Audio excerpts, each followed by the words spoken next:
You blink and find yourself standing in the knee-high grass of an endless field, with the day just falling into dusk.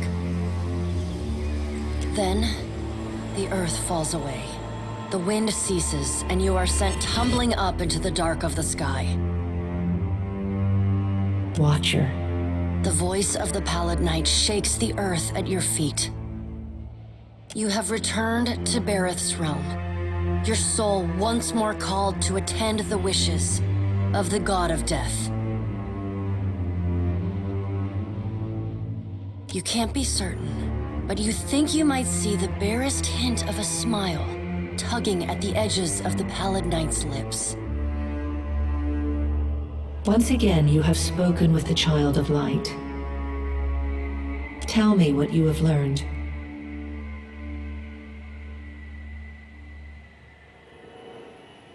My patience is not infinite, and your soul is but one breath in a hurricane that I control. She closes the gap between you in a blink. This near, you realize the God of Death has a smell. Like dust and ozone, petrichor and cold, cold steel. Intriguing. The Pallid Knight stares past you, pensive. Wael, attend. Tell me what your many eyes perceive. Her words ring out, and a heavy silence descends. In the silence breaks the murmur of countless voices. They speak all at once in languages both known and unknown to you. In the space beside Berath, an eye blinks open, followed fast by several more. They are round, keen eyes of Kith, the slit eyes of snakes, the small, dark marbles of birds, the bulbous lanterns of deep-sea fish. Here we are. A figure walks through the cloud of eyes as one might step through a door. It is an Orlan, then a pale elf, an ocean human, a Naga, each of them eyeless. They are Wael. This is the first interesting thing to happen in ages, and we do so love a riddle. The figure wears an Amawa's grin, and the many voices beneath its own titter. We see between the strings of the world, and Eothas is there, strumming them like a lute. His tongue is still, yet he sings of a coming joy. What tune he plays, we do not know. It is complex, ever-shifting. One moment vibrating in harmony, the next in discord. A man strides through the door to Berath's realm. Behind him lope wolves with lolling tongues, and jungle cats whose long tails twitch with every step.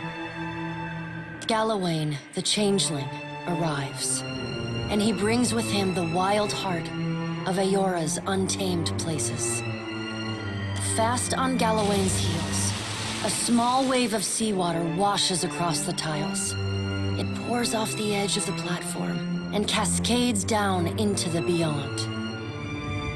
From out of the water rears a glowing lure, then the head of a gigantic fish. The round black eyes of Ondra roll to meet yours.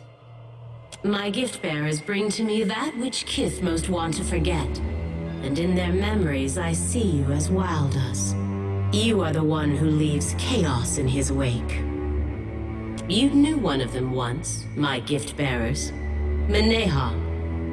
She longs to forget and to help others do the same. But when given the chance to aid her, you did not.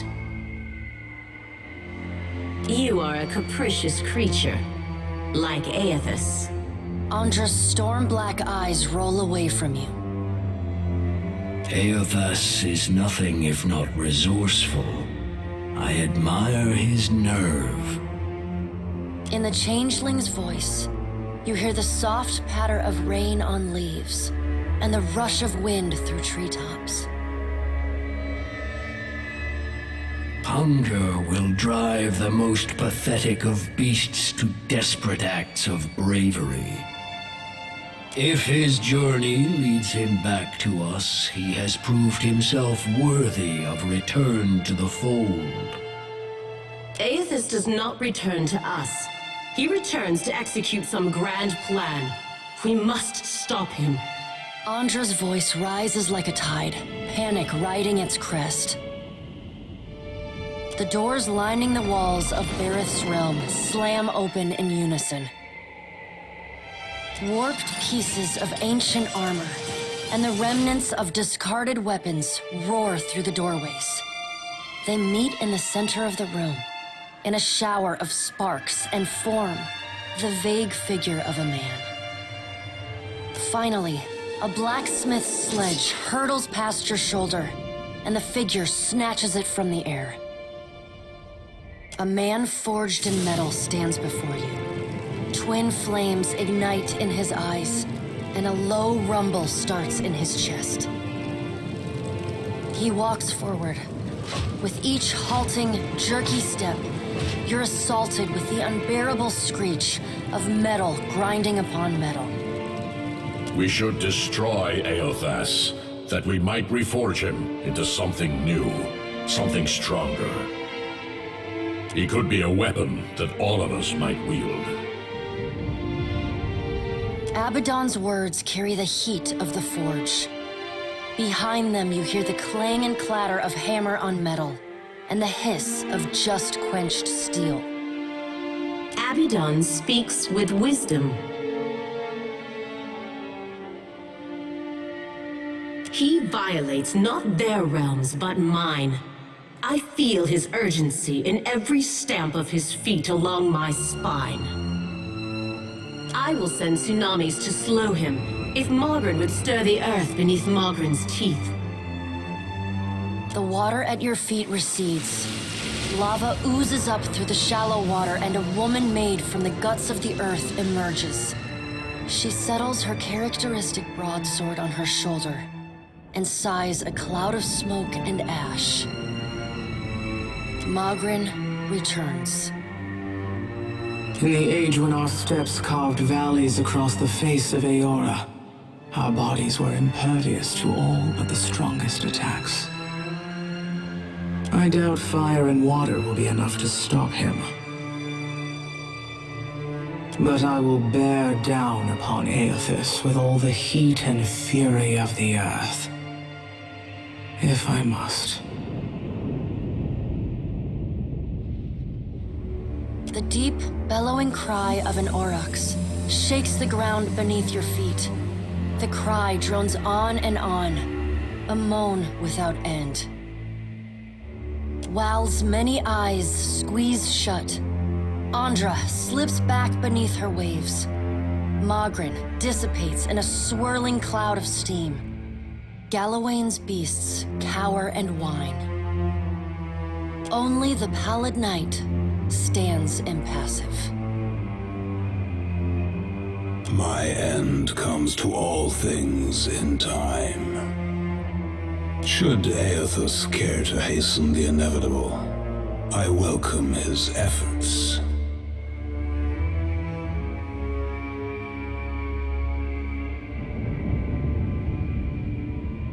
Aethys seeks a slate wiped clean. Freedom from the endless revolutions of Berath's wheel. The final emancipation of the countless stolen mortal lives the gods hoard within themselves. The child of light will not choose the hour of my death. Magran tests the edge of her broadsword with a smoldering finger. He sows chaos in his longing for a radiant dawn. So much will be lost in the cacophony of fear his actions inspire. The crack of thunder rends the air. The gods fall silent. We can wait no longer to act. Speak with him, Watcher. Discover what it is he plans. To live is a choice, and you yet draw breath. Drink deep of the air, Watcher. We have work yet to do. The warmth of the pallid night's breath blows soft on the back of your neck. though she stands nowhere near you. Water begins to creep across the floor. It swells, runs swiftly, and catches at your ankles. You scrabble at the tiles, but it's no use. The current's pull drags you off the edge of Berath's realm, and into the fathomless beyond. You splash down in water so dark you can't see the bottom. Then, the water recedes, gone like a dream upon waking. The hard wood of your cabin's floor presses against your spine. The gods are gone, but you remain.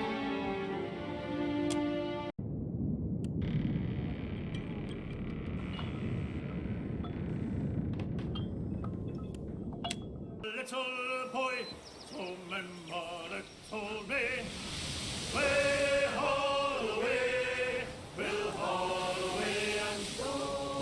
35.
With pleasure.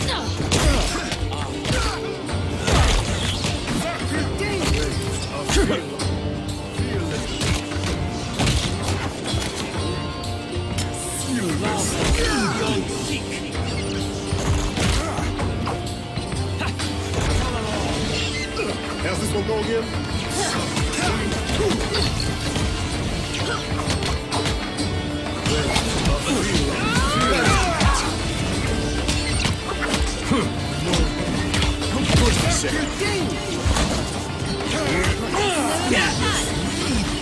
Got you now. Bring them down. This thing isn't doing the job.